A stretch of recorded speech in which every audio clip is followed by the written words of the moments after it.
Hello বন্ধুরা, এই দেখো আজকে তোমাদের এই চিংড়ি মাছ কী করে বাছতে হয় আমি সেটা দেখিয়ে দেবো। ঠিক আছে, অনেকে কিন্তু বাছে, ঠিকঠাক করে বাছে না, কিন্তু ঠিকঠাক না খেলে না মাথার মধ্যে নোংরা থাকে, এর পিঠের একটা শির থাকে নোংরা থাকে, সেগুলো মুখে লাগে, বালি লাগে, সেগুলো খেতে নেই, পেটে পাথর হবে।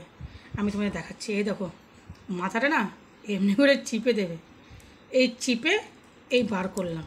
এই দেখো এই খিলোটা রয়েছে, এই খিলোটা নিয়ে নিলাম, এই ঠ্যাংগুলো এমনি করে ধরে ছিঁড়ে দিলাম। এই দেখো মাথার নোংরাটা তোমরা দেখো, মাথার নোংরাটা দেখো, এই যে টান মারলাম এখানটাতে নোংরাটা, এই দেখো, এই এই দেখো নোংরা। ঠিক আছে, এটা হচ্ছে নোংরা। আর চিংড়ি মাছ তোমরা একটা কাজ করবে, চিংড়ি মাছ যখনই ছাড়াবে চিংড়ি মাছটাকে আগে ধুয়ে নেবে, 2বার 3বার 4বার ভালো করে নুন দিয়ে ধুয়ে নেবে।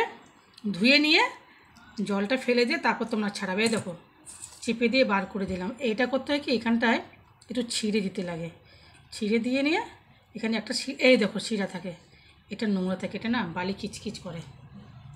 এই চিংড়ি মাছ ছাড়ানো হলো, দেখো তোমাদের আর একবার দেখা। এই দেখো চিংড়ি মাছটা ছাড়ানো দেখাচ্ছি। এই মাথার এখানটায় ধরে জোরে চিপবো, চিপে এই বার করে দিলাম। এই দেখো ঘিলুটা ফেলবো না, এই ঠ্যাংগুলো ধরে ছিঁড়ে নিলাম।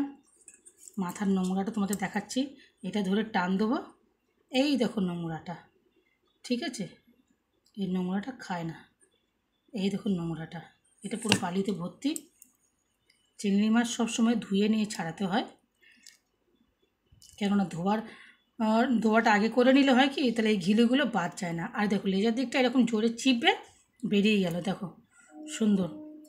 এই দেখো পিছের একটা শির দেখছো, এতে নোংরা থাকে, এটাও এখানে এরকম ছিঁড়বে, এ ধরে টান মারলাম, এ দেখো সুতোটা বেরিয়ে গেল। এটাও তোমার মুখে লাগে, বালি খিচখিচ খিচখিচ করে, এটা খেতে নেই। সুন্দর একটা চিংড়ি মাছ ছাড়ানো হয়ে গেল।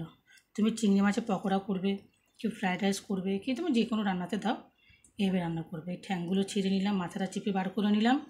এই মাথার নোংরাটা দেখো, এই দেখো, এই দেখো নোংরাটা, নোংরাটা ফেলে দিলাম।